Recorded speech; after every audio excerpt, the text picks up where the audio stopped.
And I am done. So I just finished up reading The Umbral Storm by Alec Hutson. This is the first in a new series of his called The Sharded Few. And oh man, this is an amazing book. This is the best new fantasy book I've read in 2022, and it is a perfect 5 out of 5 stars for me. You may have noticed that I was reading the physical version, and I never do that before.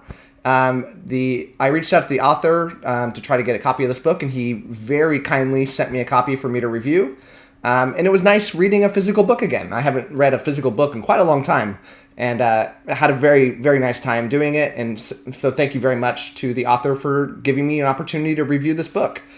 I liked basically everything about this book. I felt kind of like this book was written for me, because it did so many of the great things that I love about fantasy books. And it was very unique in that while there may be books like this out there, I certainly haven't come across them before. This had two of my favorite fantasy subgenres very skillfully brought into one. One of them is progression fantasy, whereby you have, kind of like Cradle is known for this. It's probably the biggest progression fantasy book out there right now, where kind of like video game style, where characters get stronger and stronger throughout the series and accumulate power on a pretty continually linear basis. And, you know, I just love, it's so addicting to me. It makes me feel like I'm playing a video game where my character will continue to level up and get more powerful. And there's something really, like at my core, I'm a big video game guy. I grew up playing video games. I still do. And to read books that use that as inspiration, it's really fun to me to bridge two things together. And the other aspect, the other subgenre that I really like is this is an epic fantasy book. I feel like a lot of progression fantasies are more isolated stories that don't deal with these like huge world-changing events that do a sprawling view of the world. They're more like journeys that the character goes on. But this was not. This was a, you know, it kind of reminded me a little bit of a blend of like, kind of like a Wheel of Time and like a Game of Thrones, like a Song of Ice and Fire. It is not those books. It's very different. But it had those deep feels to it where you're getting this huge appreciation for the greater world and the greater events that are happening. And I so appreciate it, and I really want to try to find books that are like this, because man, it just tickled so many of those amazing things for me that I just really loved. The world building in this book was just incredible. I mean, this author just knocked it out of the park, making this living, breathing world that you just get lost in. I knew that I was going to absolutely love this book within a few pages of reading this. You know, it took a little while to get into that sprawling, huge story that the epic fantasies are known for, but just the level of detail and how intriguing the opening few chapters were on this totally foreign world that had, you know, a mix of foreign and real, but it felt very fantasy. And you just knew that you were in for an amazing journey along with these characters.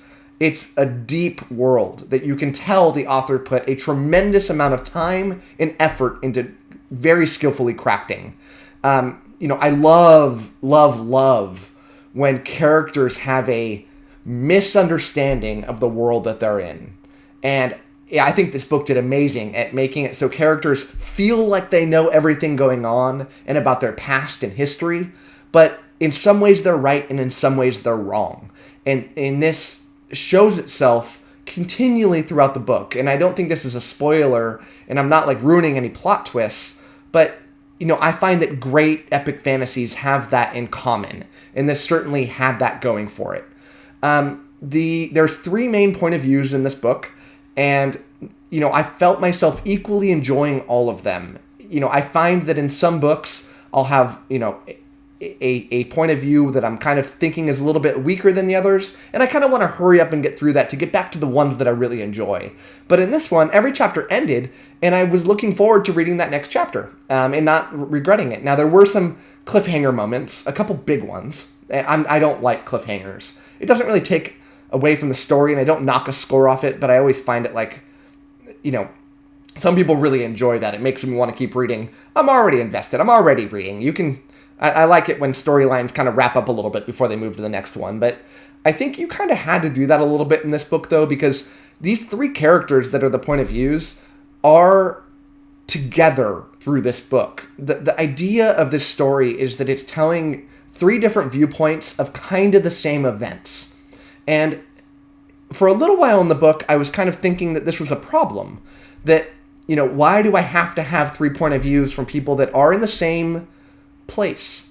But it worked, because as you get deeper into the story, it gets a little bit more complex, and you have all these characters seeing different parts of the political machinations that are going on.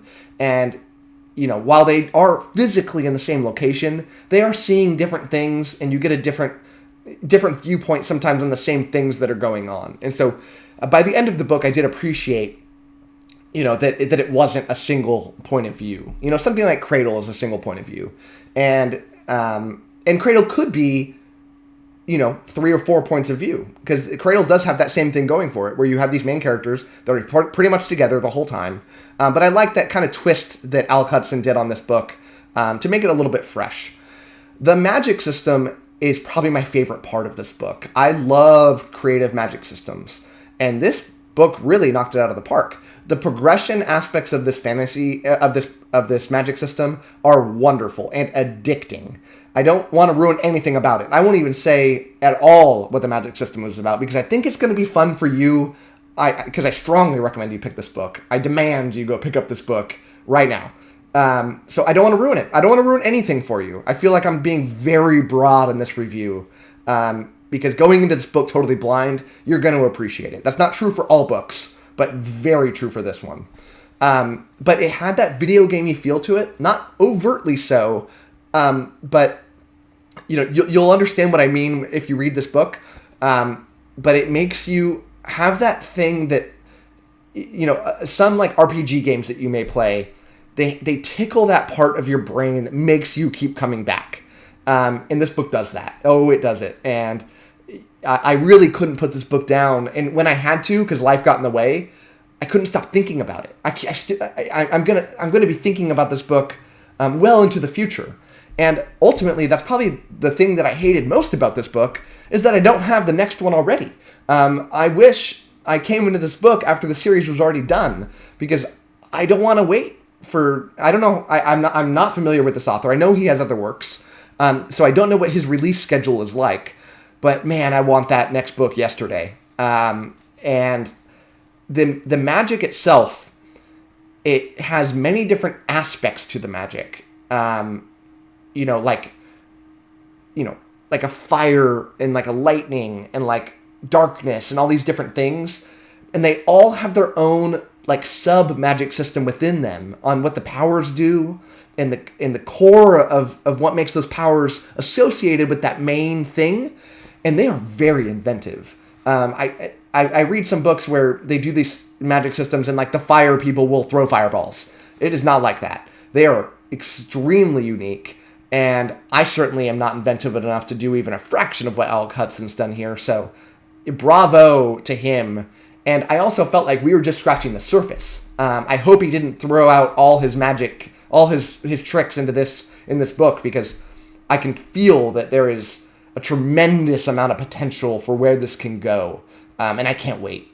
On the negative side, I always mention some negatives, and I'm probably being too picky because they're not big, but the extras in this book were weak.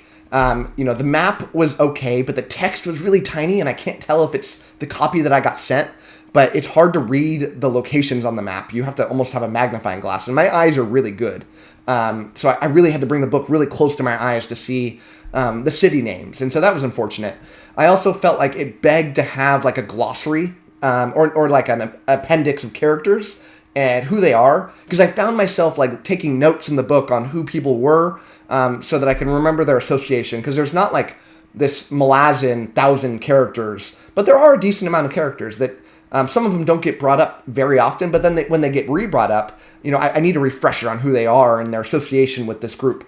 So I wish there was like, John Gwen famously does a very good job at this, and I found myself kind of wanting that more. I also felt like the story went a little too quickly at the beginning. pretty quickly in the story, these characters have made tremendous progress. And I kept thinking, like, they can't continue on this path for several books because it's going too quick. But I'll stop talking because I don't want to ruin it. But it makes sense.